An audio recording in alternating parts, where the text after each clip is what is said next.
اللہ والے ہیں جو اللہ سے ملا دیتے ہیں۔ الحمدللہ رب العالمین والصلاة والسلام علی سید المرسلین، اما بعد فاعوذ باللہ من الشیطان الرجیم، بسم اللہ الرحمن الرحیم۔ الصلاة والسلام علیک یا رسول اللہ وعلی آلک واصحابک یا حبیب اللہ۔ الصلاة والسلام علیک یا نبی اللہ وعلی آلک واصحابک یا نور اللہ۔ اسلام کے دوسرے خلیفہ امیر المؤمنین حضرت سیدنا عمر فاروق اعظم رضی اللہ تعالیٰ عنہ فرماتے ہیں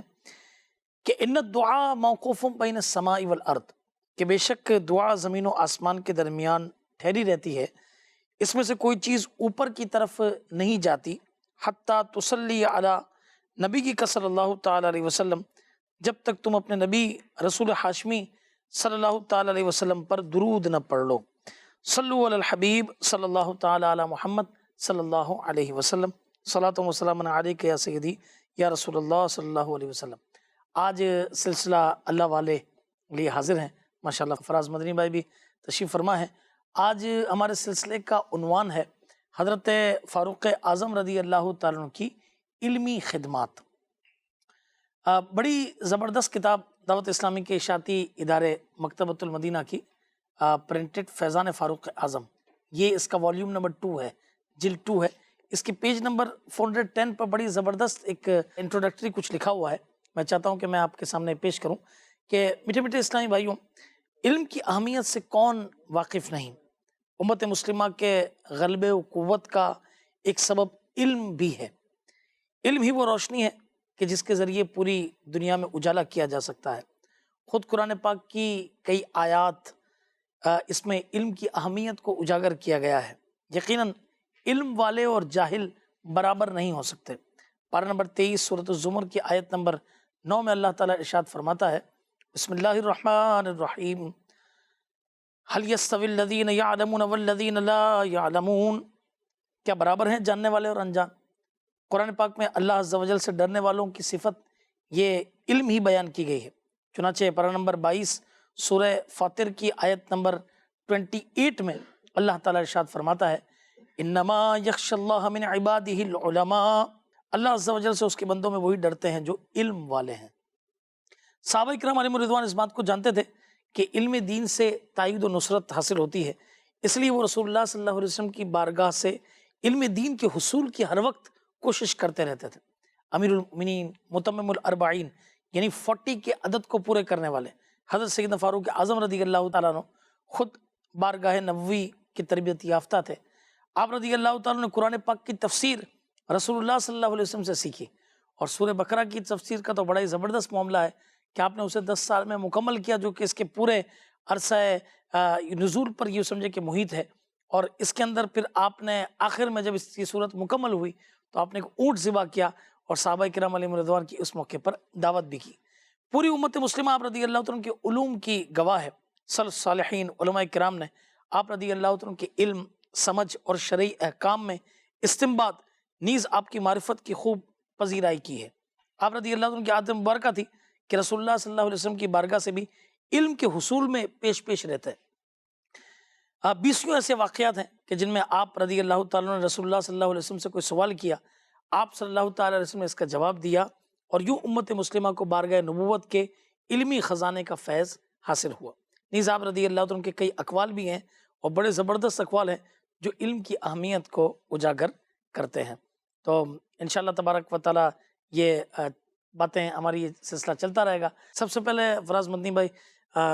فاروق اعظم رضی اللہ عنہ کی علمی خدمات، اس سے قبل کہ آپ کچھ اس بارے میں بتائیں، کچھ علم کے فضائل پر کچھ آپ ارشاد فرمائیں۔ بسم اللہ الرحمن الرحیم۔ ایک تو بھی جو آپ نے آیت مبارکہ تلاوت کی ہے، انما یخشی اللہ من عبادہ العلماء، جی، کہ اللہ تبارک و تعالیٰ کے بندوں میں اللہ سے ڈرنے والے جو ہیں وہ علماء ہی ہیں۔ اس کی تفسیر میں علماء کرام نے یہ بات بیان کی ہے کہ جس کا علم زیادہ ہوتا ہے اس کا خوف اور خشیت بھی بڑھتا چلا جاتا ہے، اور جس کا خوف اور خشیت بڑھتا چلا جاتا ہے ظاہر ہے اس کو اللہ تبارک و تعالیٰ کا قرب بھی اتنا ہی حاصل ہوتا ہے، آخرت بھی اس کے زیادہ پیش نظر رہتی ہے۔ بلکہ خود بخاری شریف کی حدیث پاک ہے، حضور علیہ الصلوۃ والسلام نے ارشاد فرمایا کہ میں تم سب سے زیادہ جو ہے اللہ تبارک و تعالیٰ سے ڈرنے والا ہوں۔ صحیح۔ اور پھر علماء نے اس کی شرح میں یہی لکھا کہ حضور علیہ الصلوۃ والسلام کا چونکہ علم مخلوق میں سب سے زیادہ ہے، اس لیے آپ صلی اللہ علیہ وسلم کا جو خوف اور خشیت ہے، اللہ سے ڈرنا ہے، وہ تمام مخلوق سے زیادہ ہے۔ تو یعنی خوف جو ہے وہ اس کی بنیاد علم دین ہے۔ جب تک علم نہیں ہوگا اس وقت تک بندے کے خوف میں اضافہ نہیں ہوگا۔ ایک طبعی طور پر کہہ لیں یا ویسے ہی نیچرلی طور پر بندے کے اندر خوف تو ہوتا ہے، لیکن اللہ تبارک و تعالیٰ کی معرفت میں جتنا اضافہ ہوتا ہے اس کے خوف میں اتنا ہی اضافہ ہوتا چلا جاتا ہے۔ آپ دیکھیں صحابہ کرام نے حضور علیہ الصلوۃ والسلام کی صحبت اختیار کی، جتنا ان کا علم تھا وہ غیر صحابی کا اتنا علم نہیں تھا، لیکن جتنا ان کے علم میں اضافہ ہوتا چلا جاتا تھا اتنا ہی ان کے خوف اور خشیت میں اضافہ ہوتا تھا۔ پھر آپ دیکھیں کئی اولیاء کرام ایسے ہیں کہ جو دیگر کے مقابلے میں زیادہ معروف ہیں اور ان کا مقام و مرتبہ زیادہ ہے، اور ان کا خوف خدا اگر ہم دیکھیں، ان کے واقعات پڑھیں تو کئی کے مقابلے میں ہمیں زیادہ نظر آتا ہے۔ اس کی بنیاد یہی ہوتی ہے کہ ان کا علم جو ہے وہ زیادہ ہوتا ہے، اللہ تبارک و تعالیٰ کی معرفت ان کو زیادہ حاصل ہوتی ہے۔ جتنا جو ہے وہ بندہ علم حاصل کرے گا، بالخصوص قرآن پاک کی تلاوت، ترجمہ، تفسیر پڑھے گا، اس کے اندر مزید علم دین بڑھے گا اور خوف و خشیت میں بھی اضافہ ہوتا چلا جائے گا۔ اسی طرح قرآن پاک کی کئی آیات ہیں۔ ایک مقام پر اللہ پاک نے فرمایا شہید اللہ انہ لا الہ الا ہو والملائکۃ واولو العلم قائما بالقسط۔ اللہ تبارک و تعالیٰ نے گواہی دی کہ اس کے سوا کوئی معبود نہیں ہے، فرشتوں نے گواہی دی اور علماء نے گواہی دی۔ تو یہاں پر علماء نے فرمایا کہ اللہ تبارک و تعالیٰ نے اپنے اور ملائکہ کے نام کے ساتھ علماء کا ذکر فرمایا کہ جو اللہ تبارک و تعالیٰ کے بارے میں یہ گواہی دینے والے ہیں کہ اللہ کے سوا کوئی معبود نہیں۔ اللہ تبارک و تعالیٰ نے اپنا ذکر فرمایا، پھر فرشتوں کا ذکر فرمایا، اور پھر خاص طور پر علماء کا جو ہے وہ ذکر فرمایا کہ علماء جو ہیں یہ گواہی دینے والے ہیں کہ اللہ کے سوا کوئی معبود نہیں۔ تو اس سے بھی پتہ چلتا ہے کہ علماء کا مقام کتنا ہے، اور ظاہر ہے علماء بنیں گے کیسے؟ علم دین حاصل کرنے سے ہی بنیں گے۔ اسی طرح ظاہر ہے کہ ایک ہمارا بنیادی مقصد اس دنیا میں آنے کا اور پھر عمل کرنے کا یہ ہوتا ہے کہ ہمیں اللہ تبارک و تعالیٰ کی بنائی ہوئی پیاری جنت حاصل ہو جائے۔ ایک حدیث پاک ہے، بڑی پیاری حدیث پاک ہے، اس کا جو اینڈ کا جو حصہ ہے اس میں علم دین کی بڑی پیاری فضیلت بیان کی گئی ہے۔ حضور علیہ الصلوۃ والسلام فرماتے ہیں من سلک طریقا یلتمس فیہ علما، کہ کوئی کسی راستے پر چلے اور اس میں جو ہے وہ علم دین کی تلاش کرے، سہل اللہ لہ بہ طریقا الی الجنہ، کہ اللہ تبارک و تعالیٰ اس کے لیے جنت کا راستہ اس علم دین کے راستے پر چلنے کی برکت سے آسان فرما دیتا ہے۔ دیکھیں علم دین کی کتنی فضیلت ہے کہ جو علم دین کی تلاش کے لیے نکلتا ہے اللہ تعالیٰ اس کے لیے جنت کا راستہ آسان کر دیتا ہے۔ اور پھر آگے چل کر ایک اور فضیلت بھی بیان کی گئی کہ کچھ ایسے افراد ہیں جو اللہ تبارک و تعالیٰ کے گھروں میں سے کسی گھر میں جمع ہوتے ہیں، اور پھر یتلون کتاب اللہ ویتدارسون بینہم، کتاب اللہ کی تلاوت کرتے ہیں، آپس میں ایک دوسرے کو سکھانے کا سلسلہ وہ کرتے ہیں، تو کیا ہوتا ہے؟ فرمایا کہ ان پر جو ہے وہ سکون نازل ہوتا ہے، اور جو فرشتے ہیں وہ اللہ تبارک و تعالیٰ کے فرشتے ان کو جو ہے اپنی رحمت سے ڈھانپ لیتے ہیں، اللہ کا خاص جو ہے وہ ان پر کرم ہوتا ہے۔ اور پھر یہ بھی فرمایا کہ اللہ تبارک و تعالیٰ ان کے پاس جو اللہ پاک کے قریب ہیں، جن کو اللہ کا قرب حاصل ہے، شرح میں فرمایا کہ اس سے مراد ملائکہ ہیں، جو ملائکہ ہیں اللہ تبارک و تعالیٰ ان کے سامنے ان بندوں کا ذکر فرماتا ہے جو علم دین حاصل کرتے ہیں۔ تو اس سے بھی پتہ چلتا ہے کہ علم دین کی کتنی فضیلت ہے، تو ہمیں بھی علم دین حاصل کرتے رہنا چاہیے۔ کئی مواقع دعوت اسلامی دیتی ہے، مدنی قافلوں کے ذریعے، اجتماع کے ذریعے، پھر مدنی چینل خود جو ہے وہ علم دین الحمدللہ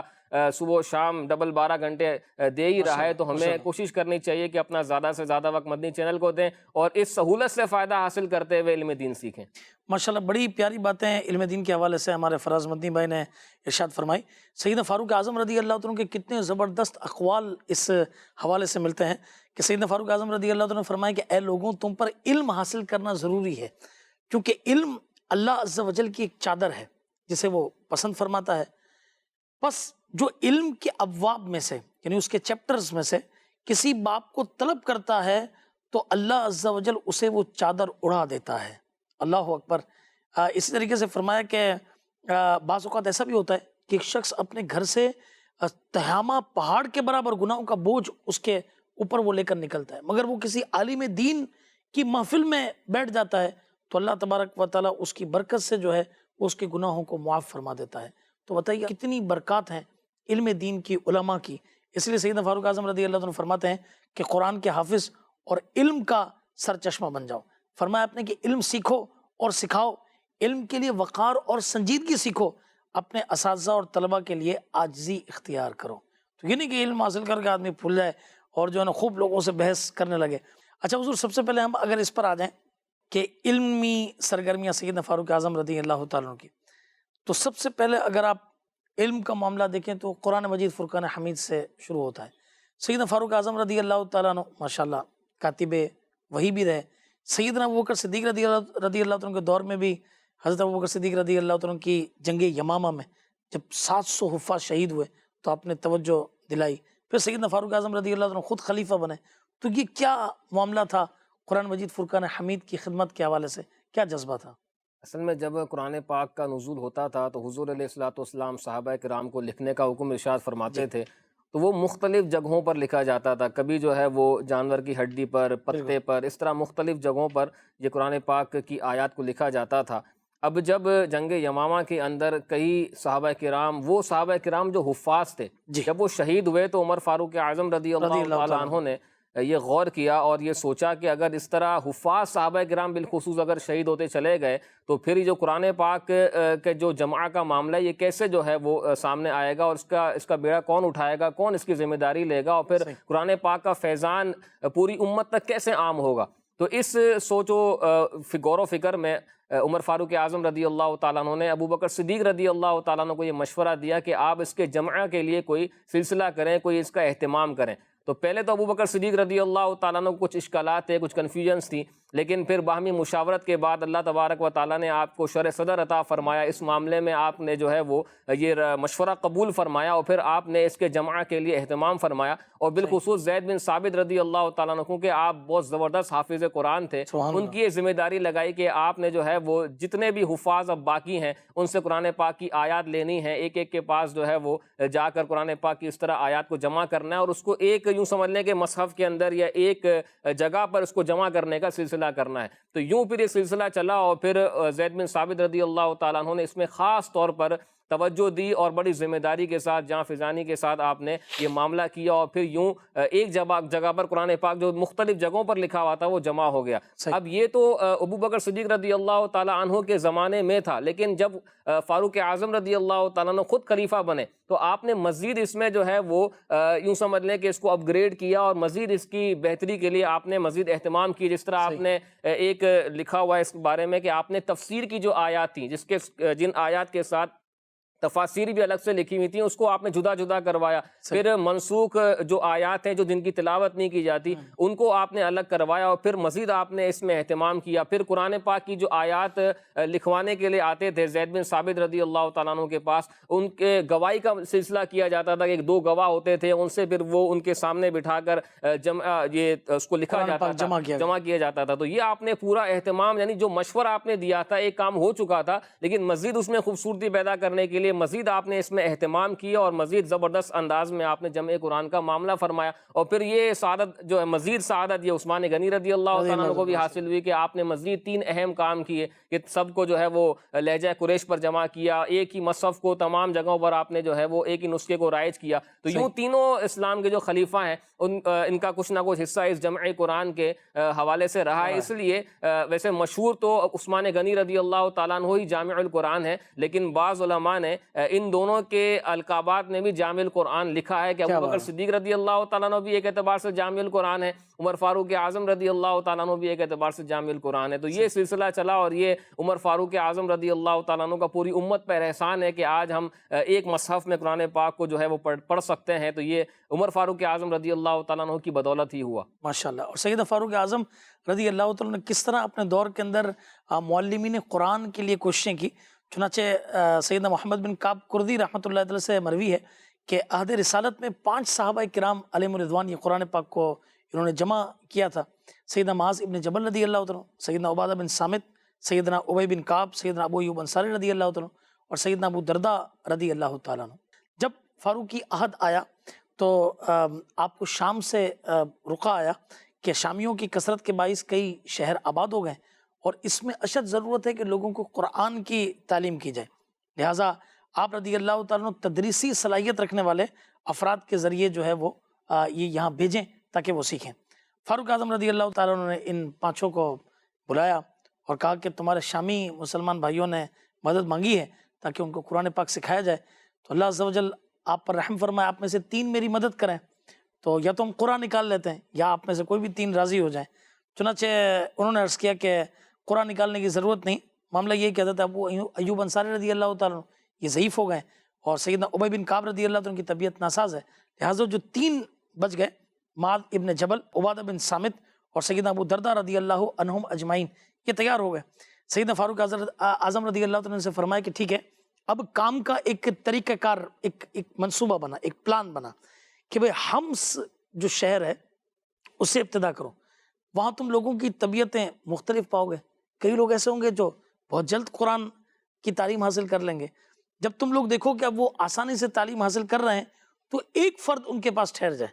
اور ایک فرد آگے دمشق کی طرف نکل جائے، تیسرا فرد فلسطین چلا جائے۔ چنانچہ تینوں حضرات حمص تشریف لے گئے، وہاں اتنا عرصہ وہاں رہے کہ اطمینان ہو گیا کہ اب لوگ سیکھ لیں گے اور ان سے پھر آگے لوگ سیکھیں گے۔ پھر سیدنا عبادہ بن صامت رضی اللہ عنہ تو وہیں آپ ٹھہر گئے اور حضرت ابو دردہ رضی اللہ تعالیٰ عنہ یہ دمشق کی طرف چلے گئے، سیدنا معاذ ابن جبل رضی اللہ عنہ فلسطین تشریف لے گئے۔ تو یہاں پہ فراز بھائی ان لوگوں کے لیے کتنی زبردست بات ہے کہ جو مدنی قافلوں میں نکلتے ہیں، آگے بڑھتے ہیں، سنتیں سکھاتے ہیں، مدارس قائم کرتے ہیں، اس طریقے سے وہ ہمارے ذمہ داران، نگران، مدرسۃ المدینہ کے ذمہ داران جو نئے نئے علاقوں، سوسائٹیز کے اندر جاتے ہیں، نئے نئی کالونیز کے اندر جاتے ہیں اور وہاں پر قرآن مجید فرقان حمید کو سکھانے کی ترکیب کر رہے ہیں کہ بچے سیکھیں، بڑے سیکھیں، اسلامی بہنیں سیکھ جائیں تو ان کا الگ اہتمام ہو، یہ کتنے بڑے یوں سمجھیے کہ ثواب کا کام ہے، اور دعوت اسلامی الحمدللہ اس کام کو کر رہی ہے، اور سیدنا فاروق اعظم رضی اللہ عنہ کے دور کی یاد یہ تازہ ہو رہی ہے۔ کیا فرمائیں؟ فاروق اعظم کتاب کا مطالعہ کریں تو آپ کو اندازہ ہوگا کہ دعوت اسلامی کے کتنے شعبہ جات ہیں جو اس طرح کام کر رہے ہیں، بالکل سیم ٹو سیم اسی انداز میں ابتدا جو کی وہ عمر فاروق اعظم رضی اللہ تعالیٰ عنہ نے۔ اب اصطلاحات اور ناموں کا کچھ فرق ہوتا ہے، لیکن اگر آپ ویسے سسٹم کو دیکھیں تو مدرسۃ المدینہ وہی سلسلہ تھا، پھر دارالفتہ کے معاملات دیکھیں تو وہی سلسلہ تھا، پھر معلمین کے معاملات جو تھے، مدرسین کی جو تنخواہوں کے معاملات تھے، ایسے بہت سارے معاملات ہیں کہ آپ یہاں پر دعوت اسلامی کے ڈپارٹمنٹ دیکھتے چلے جائیں اور اس کتاب کا مطالعہ کرتے چلے جائیں تو آپ کو بڑی موافقت سی محسوس ہوگی۔ ایک بات یہ کہ جو اس میں لکھا ہے نا کہ بھائی یہ چیزیں ہوتی تھی عموماً مسجد میں، تو آپ فرماتے ہیں کہ بھائی جامع مسجد کا قیام یہ کرو، اور ہر قبیلے اور جگہ کی الگ الگ نہیں، ایک جامع مسجد بنا، اور وہ صحابی رضی اللہ تعالیٰ عنہ کہ جو سکھانے والے تھے انہیں کہا جاتا کہ وہ جامع مسجد میں قیام کریں، اور وہیں پر آ کر لوگ جو ہے وہ سیکھا کرتے تھے، ان کی یوں سمجھے کہ کوششیں ہوا کرتی تھیں، تو وہ وہاں آ کر سکھاتے، اور وہیں پر یوں سمجھے کہ اس طرح کی تقریباً سیدنا فاروق اعظم رضی اللہ عنہ کے دور میں 4,500 مساجد، یہ جامع مساجد قائم ہو چکی تھی، 4,500 جامع مساجد کہ وہ جامع مسجد بھی تھی اور علم دین کی یوں سمجھے کہ بہترین درس کا بھی وہ تھی۔ اب کچھ سیدنا فاروق اعظم رضی اللہ عنہ کا تذکرہ ہو اور قرآن کی خدمت ہو، اور تو آپ کی تو اللہ تبارک و تعالیٰ نے کہ پیارے حبیب صلی اللہ تعالیٰ علیہ وسلم نے ارشاد فرمایا نا کہ ان اللہ جعل الحق علی لسان عمر و قلبی، ٹھیک ہے نا، کہ اللہ تبارک و تعالیٰ نے حضرت عمر رضی اللہ عنہ کے زبان اور قلب پہ حق کو جاری فرما دیا ہے۔ اب کئی باتیں آپ نے کہیں اور اللہ تبارک و تعالیٰ نے ان الفاظ پر قرآن مجید فرقان حمید کی آیات کا نزول فرما دیا، تو کچھ اگر مدنی چینل کے ناظرین کو بتائیں۔ یہ تو عمر فاروق اعظم رضی اللہ تعالیٰ عنہ کی ایک امتیازی حیثیت حاصل ہے کہ کئی ایسی آیات مبارکہ قرآن کے احکام یہ عمر فاروق اعظم رضی اللہ تعالیٰ عنہ کی رائے کے مطابق نازل ہوئے، اور اس پر تو باقاعدہ علماء نے کتابیں بھی لکھی ہیں، بعضوں نے 20 آیات کا کہا ہے، بعض نے 27 کا کہا ہے، 20 سے 25 آیات کے درمیان ایسی آیات ہیں کہ جو عمر فاروق اعظم رضی اللہ عنہ کی رائے کے مطابق نازل ہوئیں۔ پہلی تو وہ مشہور آیت ہے کہ مقام ابراہیم کے بارے میں عمر فاروق اعظم رضی اللہ تعالیٰ عنہ نے اس خواہش کا اظہار کیا کہ ہم مقام ابراہیم کو نماز پڑھنے کی جگہ بنا لیں۔ پھر قرآن پاک کی آیت مبارکہ نازل ہوئی فاتخذوا من مقام ابراہیم مصلی، کہ مقام ابراہیم جو ہے اس کو نماز پڑھنے کی جگہ بنا لو۔ اسی طرح ایک اور آیت مبارکہ ہے جس میں عمر فاروق اعظم رضی اللہ تعالیٰ عنہ نے اس بات کا اظہار کیا کہ امہات المؤمنین اور جو مومنین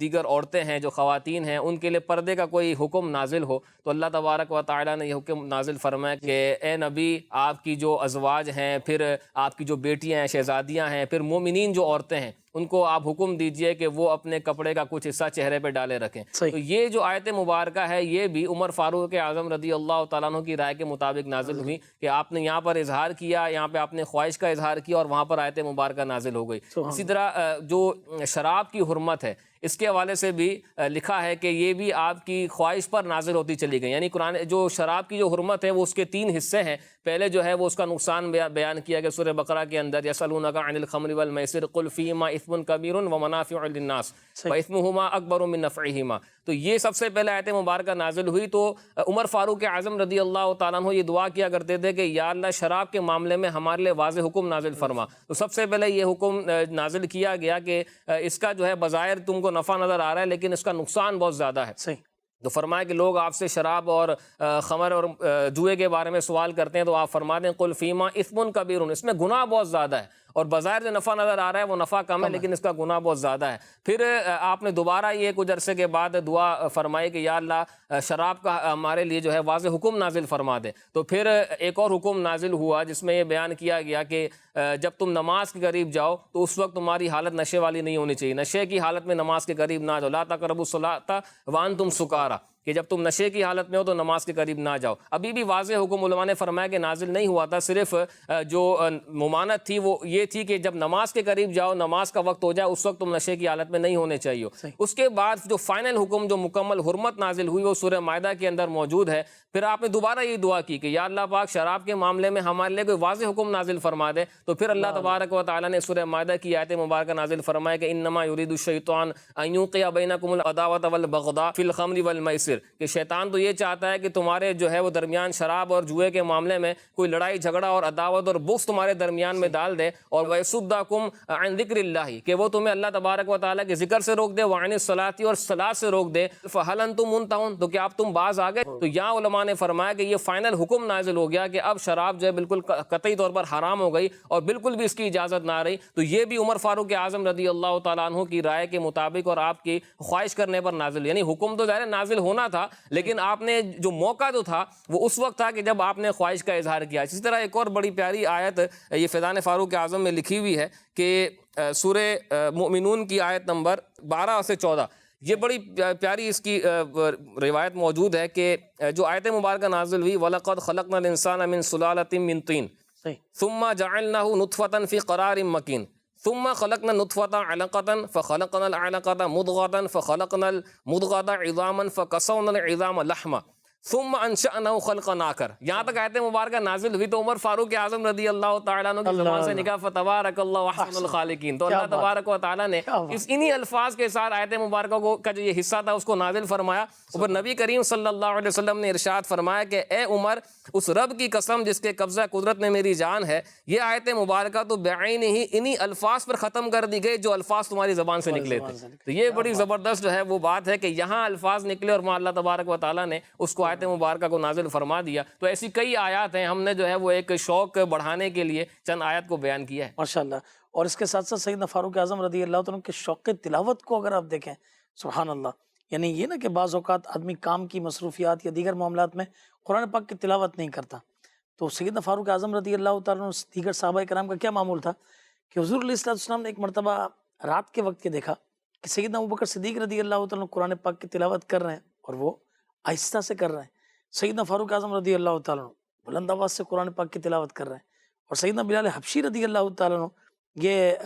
تلاوت کر رہے ہیں. اور اس طرح کے پہلے قرآن کا کچھ حصہ لے لیتے پھر کہیں اور سے پڑھتے ہیں. چنانچہ حضور علیہ السلام نے ان تینوں سے پوچھا کہ کیا وجہ تھی. سیدنا ابوبکر صدیق رضی اللہ عنہ سے استفسار فرمایا کہ آپ آہستگی سے تلاوت کر رہے تھے. عرض کی کہ جو میرا رب ہے وہ میری یہ یوں سمجھے کہ پست آواز کو بھی جانتا ہے، لہٰذا میں آہستہ تلاوت کر رہا تھا. فاروق اعظم رضی اللہ تعالیٰ سے استفسار کیا تو آپ نے فرمایا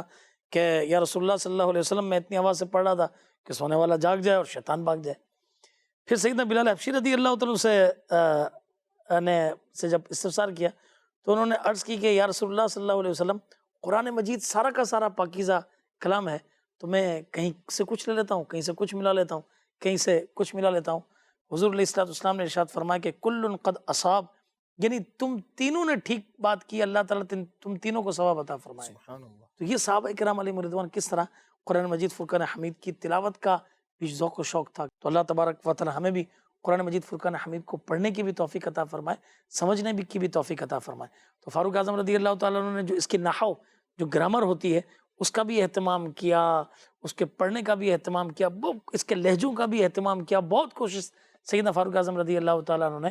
قرآن مجید فرقان حمید کی خدمت کے لیے کی. کیوں کہہ سکتے ہیں باقاعدہ آپ نے سلیبس جو ہے ایک طرح سے سلیبس بنایا تھا، جس طرح جو ہے وہ جامعۃ المدینہ میں یا دیگر جامعات میں سلیبس ہوتے ہیں، تو یوں آپ نے ایک جو ہے وہ نصاب بنایا تھا کہ اس کی جو ہے وہ باقاعدہ تعلیم و تربیت کا اہتمام کیا. جیسے علم المیراث کے بارے میں آپ نے فرمایا کہ علم المیراث بھی جو ہے وہ آپ نے باقاعدہ اس کو شامل کیا تھا کہ اس کو سیکھو، کیونکہ اس کو آدھا علم قرار دیا گیا ہے، تو باقاعدہ اس کو سکھایا جاتا تھا. اور اس کے علاوہ گرامر کے حوالے سے جو گرامر کو جو وضع کیا گیا، جو اس کے اصول اور قوانین بنائے گئے ہیں، یہ عمر فاروق اعظم رضی اللہ تعالیٰ عنہ کے حکم پر ہی بنائے گئے. یعنی ظاہر ہے کہ اس وقت تو جو بالخصوص عربی حضرات تھے وہ تو عربک کے اندر ماہر تھے، لیکن بعض ایسی چیزیں سامنے آئیں کہ جن سے یہ محسوس ہونے لگا کہ عربک گرامر کے جو اصول اور قواعد ہیں ان کو جمع کرنا، ان کو تحریری صورت میں لانا یا لوگوں تک پہنچانا یہ بہت ضروری ہے. کیونکہ ایک مرتبہ اس طرح کا واقعہ ہوا تھا کہ تعلیم قرآن کے دوران کوئی اعراب کی کوئی اس طرح کی مسٹیک ہو رہی تھی جو درست نہیں ہو رہی تھی، تو پھر عمر فاروق اعظم رضی اللہ تعالیٰ عنہ کی بارگاہ میں اس معاملے کو پیش کیا گیا. تو آپ نے پھر اس کی حساسیت کو محسوس کیا اور آپ نے فرمایا کہ باقاعدہ جو ہے وہ اس کے اصول اور قوانین اس کو وضع کیا جائے اور اس کو جو ہے وہ لوگوں تک پہنچایا جائے. تو یوں آپ نے باقاعدہ جو ہے وہ ایک سلیبس بنایا تھا جس کی جو ہے وہ اہتمام کے ساتھ تعلیم دی جاتی تھی. تو وہی بات ہے کہ جس طرح بھی ہم نے کہا کہ جو سلیبس ہمارے دور میں بنایا جاتا ہے، تو یہ بھی فاروق اعظم رضی اللہ تعالیٰ عنہ کی ایک یاد ہے. اسی طرح کورسز بھی کہ بھائی جو تدریس کر رہے ہیں، تدریس کروا رہے ہیں، ان کو کیا سیکھنا ہے، جو سیکھیں گے ان کو کیا سیکھنا ہے، باقاعدہ پورے اس طرح کے کورسز جو ہے یہ بھی فاروق اعظم رضی اللہ تعالیٰ نے مرتب کیے. اور یہی ماشاءاللہ آج اس کی جھلک الحمدللہ دعوت اسلامی میں نظر آ رہی ہے. وقت ہمارے پاس کم ہے اور دو بڑے ہمیں ٹاپکس لینے ہیں. ایک فاروق اعظم رضی اللہ تعالیٰ علم حدیث اور ایک فاروق اعظم رضی اللہ تعالیٰ علم فقہ اور آپ کے قائم کردہ دارالافتاء. تو سب سے پہلے ماشاءاللہ فراز بھائی آپ کے ساتھ یہاں پہ کافی سارے سلسلے کیے جس میں جو حدیثوں کی کتابوں کے امام تھے، امام بخاری، امام مسلم، امام ترمذی، امام ابو داؤد، کافی سارے ہم نے، امام نسائی، ان کے اس پر ہم نے یہ سلسلے کیے. تو کیا فرماتے سیدنا فاروق اعظم رضی اللہ عنہ کا حدیث کے حوالے سے کیا معاملہ تھا؟ دیکھیں عمر فاروق اعظم رضی اللہ تعالیٰ عنہ وہ صحابی ہیں کہ جن کو حضور علیہ الصلوۃ والسلام کی کافی صحبت میسر آئی. اس کہہ سکتے ہیں سفر و حضر میں دن رات حضور علیہ الصلوۃ والسلام کی صحبت میں رہنا. لیکن عمر فاروق اعظم رضی اللہ تعالیٰ عنہ کا یہ معاملہ تھا کہ آپ حدیث کو روایت کرنے سے آپ کا خوف جو ہے وہ زیادہ ہوتا تھا. آپ جو ہے زیادہ جو ہے وہ حدیث کو روایت نہیں کرتے تھے. ظاہر ہے کہ آپ کئی صحابہ سے بڑھ کر علم حدیث میں ماہر تھے، لیکن صحابہ کرام کی مختلف کیفیات ہوا کرتی تھی. بعض صحابہ کی کیفیت ایسی تھی کہ وہ زیادہ سے زیادہ حدیث کو بیان کیا کرتے تھے کیونکہ ان کے پیش نظر کوئی جو ایسی احادیث تھیں جن میں بیان کرنے کا کیا گیا ہے. اور پھر بعض صحابہ ایسے جیسے ابو بکر صدیق رضی اللہ تعالیٰ عنہ کی مثال لے لیں کہ آپ ظاہر ہے کہ علم حدیث میں تو بہت ماہر تھے اور جتنی صحبت ابو بکر صدیق رضی اللہ تعالیٰ عنہ کو ملی ہے اتنی کسی کو نہیں ملی. لیکن پھر بھی آپ سے حدیث جو مروی ہیں وہ کم ہے. اس کی وجہ یہ ہے کہ آپ کے اندر جو ہے وہ روایت کرنے کا جو خوف تھا وہ اس کا غلبہ زیادہ تھا کہ آپ کے پیش نظر وہ روایات تھیں جس میں فرمایا گیا کہ اگر جو شخص مجھ پر جان بوجھ کر جھوٹ باندھے تو وہ اپنا ٹھکانہ جہنم میں بنا لے. ان ہستیوں سے تو ایسا تصور نہیں ہے، لیکن ان کا خوف ایسا تھا کہ یہ آگے روایت بیان کرنے سے ڈرتے تھے. یہ اپنی اپنی جو ہے وہ کیفیت کے اوپر ہوتا ہے. اب بعض لوگ اس پر اعتراض کرتے ہیں کہ بھئی یہ روایت کیوں اتنی کم ہے، تو اس کی بنیادی وجہ یہی ہے. اس کا جواب معلوم ہونا چاہیے کہ ہو سکتا ہے بہت سوں کی توجہ اس طرف نہ گئی ہو کہ ان سے روایت کم ہے، تو یہ بھی ظاہر ہے ہماری ذمہ داری ہے بتانا کہ روایت کم ہے. لیکن اس کا جواب یہ ہے کہ آپ کے پیش نظر وہ روایات تھیں جس میں بیان کیا گیا ہے کہ اگر میری طرف جھوٹ منسوب کیا جائے تو یہ وہ ایسا شخص اپنا جہنم میں ٹھکانہ بنا لے. تو عمر فاروق اعظم رضی اللہ تعالیٰ عنہ کے بارے میں بھی علماء نے یہ لکھا ہے کہ آپ کو کئی احادیث تو معلوم تھیں، وہ صبح شام دن رات حضور علیہ الصلوۃ والسلام کی بارگاہ میں حاضری رہتی تھی، لیکن آپ روایات کو آگے بیان کرنے سے جو ہے وہ ڈرا کرتے تھے کہ کہیں ایسا نہ ہو کہ مجھ سے کوئی ایسا لفظ بیان ہو جائے کہ جو میں حضور علیہ الصلوۃ والسلام کی طرف منسوب کر دوں، اور ایسا نہ ہو. میں نے پھر پہلے ہی عرض کر دیا کہ ان حضرات سے، ان شخصیات سے ایسا متصور نہیں ہے، لیکن یہ ان کے خوف کی بات ہے. تو یہ اپنی اپنی کیفیات ہوتی ہیں. تو یہ کوئی مطلب یہ کہ اشکال کی بات نہیں ہے یا اس میں کوئی اعتراض نہیں بنتا کہ ان سے روایت کم کیوں، انہوں نے کیوں زیادہ بیان کی. تو یہ اپنی اپنی صحابہ کرام کی جو ہے وہ کیفیات ہوا کرتی تھی، کیونکہ بہت سارے صحابہ کرام مجتہد بھی ہوا کرتے تھے، اپنے اجتہاد سے فیصلہ کرتے تھے. اور ایسی کئی مثالیں آپ کو مل جائیں گی کہ دونوں طرح کی رہیں. جس طرح ابھی آپ نے جو روایت بیان کی کہ ابو بکر صدیق رضی اللہ تعالیٰ عنہ کا نماز میں تلاوت کرنے کا انداز کچھ اور تھا، عمر فاروق اعظم کا کچھ اور تھا. تو یہ اپنی اپنی کیفیات ہوا کرتی ہیں اور دونوں دونوں کو ہی حق پر قرار دیا گیا، دونوں کو ہی جو ہے ثواب کا مستحق قرار دیا گیا. تو یہ اپنی اپنی صحابہ کرام کی کیفیات ہوا کرتی تھی. تو اسی لیے عمر فاروق اعظم رضی اللہ تعالیٰ عنہ سے روایت تو ہیں، لیکن دیگر صحابہ کرام کے مقابلے میں روایت جو ہے وہ کم ہے، اور اس کی وجہ میں نے بیان کر دی. بہت اچھے انداز سے آپ نے بیان کی. اس لیے سیدنا فاروق اعظم رضی اللہ عنہ نے بعض کو منع فرمایا کہ وہ بیان نہ کریں احادیث، اور بعض کو جیسے سیدنا ابو ہریرہ رضی اللہ تعالیٰ عنہ، ایک بار سیدنا فاروق اعظم رضی اللہ تعالیٰ عنہ سے ان کی ملاقات ہوئی تو کہا کہ آپ حدیث بیان کرتے ہیں، تو کہا کہ مجھے پتہ ہے کہ آپ مجھے کیوں فرما رہے ہیں اے عمر، اس لیے کیونکہ میں اس وقت وہاں تھا جب نبی کریم علیہ السلام نے یہی حدیث بیان فرمائی کہ جو شخص مجھ پر جان بوجھ کر جھوٹ باندھے تو اسے چاہیے کہ وہ اپنا ٹھکانہ جہنم میں بنا لے. سیدنا فاروق اعظم رضی اللہ تعالیٰ عنہ نے فرمایا کہ تمہیں اگر یہ فرمان یاد ہے تو ٹھیک ہے، جاؤ اور حدیثیں بیان کرو. تو آپ نے بعضوں کو جو ہے وہ اس کی اجازت بھی عطا فرمائی. تو سیدنا فاروق اعظم رضی اللہ عنہ بڑے یوں سمجھے کہ باریک بینی کے ساتھ ان تمام معاملات کو یہ چیک کیا کرتے تھے اور دیکھا کرتے تھے. اب آ جائیے حضرت، اگر اس طرف آئیں، حدیث میں بہت ساری خدمت، ان کے دور میں کتنے صحابہ حدیث بیان کرنے والے، بلکہ جس طرح قرآن مجید فرقان حمید کے لیے وہ 2 گواہوں کا سلسلہ تھا، اسی طریقے سے حدیث سے رسول صلی اللہ تعالی علیہ وسلم کے لیے بھی 2 گواہوں کا سلسلہ جو ہے وہ رکھا گیا، اور اس طریقے کے معاملات یہ کیے گئے. اچھا، اس دور کے اندر چونکہ ایک معاملہ، ایک اور بھی وجہ ہے، وہ یہ ہے کہ اسلام نئے نئے علاقوں کے اندر یہ پھیل رہا تھا، اور ان نئے علاقوں میں سب سے پہلے ترویج قرآن کی ضرورت تھی کہ قرآن مجید فرقان حمید کی ترویج جو سب سے پہلے لوگ سیکھیں، لوگ حفظ کریں. اسی لیے سیدنا فاروق اعظم رضی اللہ تعالیٰ عنہ نے حدیث کے معاملے کے سٹیپ کو دوسرے اس پر رکھا تاکہ وہ قرآن سیکھ لیں گے تو انشاءاللہ تبارک و تعالیٰ پھر حدیث بھی وہ سیکھیں گے اور اس کے اوپر عمل کرنا اور آسان ہو جائے گا. مگر بنیادی جو فوقیت آپ نے دی وہ قرآن مجید فرقان حمید کو، اور اس کے بعد حدیث رسول صلی اللہ تعالی علیہ وسلم کو، جیسا کہ بیان کیا گیا اور جو طریقہ شریعت کا ہے اسی مطابق آپ نے یہ کام کیا. اچھا، اب اگر آ جائیں اس کے بعد فقہ کے اوپر، تو اگر آپ دیکھیں کہ حضور علیہ السلام نے ایک صحابی رضی اللہ عنہ کو ایک مرتبہ ایک جگہ پر بھیجا اور فرمایا کہ کس سے فیصلے کرو گے؟ تو کہا کہ قرآن سے. فرمایا اگر اس میں نہ ملا تو آپ صلی اللہ علیہ وسلم کے فرامین سے. کہا اس میں بھی نہیں تو فرمایا کہ اب ان کو سامنے رکھ کر قیاس کے ساتھ میں وہ کروں گا، فیصلہ کروں گا. تو یہ کس طرح کا یہ معاملہ تھا، اور ایسے مسلمانوں کے معاملات کے لیے سیدنا فاروق اعظم رضی اللہ تعالیٰ عنہ نے، جس کو ہم کہتے ہیں کہ دینی طور پر دارالافتاء قائم کرنا، تو دارالافتاء بیسک ہم کہتے رہتے نا، سلسلہ بھی ہمارا دارالافتاء اہل سنت ہے. تو اب یہ کہ اس سلسلے میں یہ بھی بتائیں کہ what is the meaning of دارالافتاء، اور سیدنا فاروق اعظم رضی اللہ عنہ کا یہ نظام کیسا تھا، کچھ اس کے بارے میں بتائیے. دارالافتاء تو 2 لفظوں کا مجموعہ ہے. دار کہتے ہیں جگہ کو، گھر کو، اور افتاء کہتے ہیں فتویٰ دینے کو. جس جگہ فتویٰ دیا جاتا ہے اس کو دارالافتاء کہتے ہیں. بہت اچھا. تو ویسے ہمارے ذہنوں میں ایک ہی لفظ ہوتا ہے دارالافتاء، لیکن حقیقت میں یہ 2 لفظوں کا مجموعہ ہے. تو جہاں فتویٰ دیا جاتا ہے اس کو دارالافتاء کہتے ہیں. اور عمر فاروق اعظم رضی اللہ تعالیٰ نے اس کا بڑا زبردست جو ہے وہ سلسلہ قائم فرمایا. باقاعدہ آپ نے صحابہ کرام کو مختلف مقامات پر بھیجا، اور وہ آپ نے تاکید ان کو فرمائی کہ آپ نے وہاں پر لوگوں کی شرعی رہنمائی کرنی ہے. لوگ آپ سے مسائل پوچھیں گے تو آپ نے ان کا جواب دینا ہے. تو مکہ مکرمہ میں جن کو آپ نے مقرر فرمایا وہ ہے عبداللہ ابن عباس رضی اللہ تعالیٰ عنہ. آپ نے خاص طور پر عبداللہ ابن عباس رضی اللہ تعالیٰ عنہ کا یہ تاکید فرمائی کہ آپ یہاں پر ایک طرح سے فرمایا کہ مرکزی دارالافتاء جو ہے نا وہ آپ کا ہی ہے، اور آپ اس کے مفتی ہیں، اس کے مصدق ہیں. اور دیگر جو افراد تھے وہ بھی جس مسئلے میں پریشانی کا شکار ہوتے یا ان کو اس کا جواب حل کرنے میں مشکل ہوتی تو وہ عبداللہ ابن عباس رضی اللہ تعالیٰ عنہ کے پاس ہی بھیجا کرتے تھے. اور عبداللہ ابن عباس رضی اللہ تعالیٰ عنہ ظاہر ہے کہ حضور علیہ الصلوۃ والسلام کی دعا ان کے پاس تھی. تو آپ بڑے ذہین تھے، اور علمی اعتبار سے آپ کا مقام کئی صحابہ کے مقابلے میں زیادہ تھا، حالانکہ آپ کی عمر بھی کم تھی. اور آپ جو ہے وہ عمر فاروق اعظم رضی اللہ تعالیٰ عنہ کی خاص شفقت کے تحت رہا کرتے تھے. عمر فاروق اعظم خاص جو ہے نا شفقت فرمایا کرتے تھے. بہت اچھا. بلکہ یہ یہاں پر یاد آیا کہ ان کے والد حضرت عباس نے فرمایا کہ میں یہ دیکھ رہا ہوں کہ حضرت فاروق اعظم رضی اللہ عنہ تمہیں بڑے صحابہ کرام کے یہاں لے جاتے ہیں، محافل میں مشاورت کرتے ہیں، تمہیں تنہائی میں بلا کر بات کرتے ہیں. تو فرمایا 3 باتیں ہمیشہ یاد رکھنا: اللہ عز و جل سے ڈرتے رہنا، امیر المومنین کا کوئی راز فاش نہیں کرنا، اور تیسری بات یہ کہ وہ کبھی تم کو جھوٹا نہ پائیں، ان کے سامنے کسی کی غیبت نہ کرنا. کیسی زبردست، بہت پیاری نصیحت فرمائی. یہ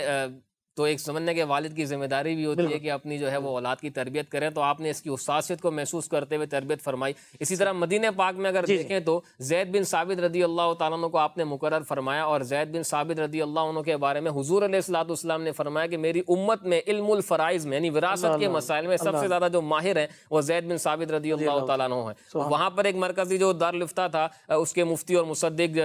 زید بن ثابت رضی اللہ تعالیٰ عنہ تھے۔ اسی طرح کوفہ میں آپ نے عبداللہ ابن مسعود رضی اللہ تعالیٰ عنہ کو مقرر فرمایا، اور آپ زبردست فقیہ صحابی ہیں، بڑی مہارت رکھتے تھے اور حضور علیہ الصلوۃ والسلام کے خادم خاص تھے۔ اسی طریقے سے بصرہ میں ابو موسیٰ اشعری رضی اللہ تعالیٰ عنہ یہ خاص طور پر وہاں پر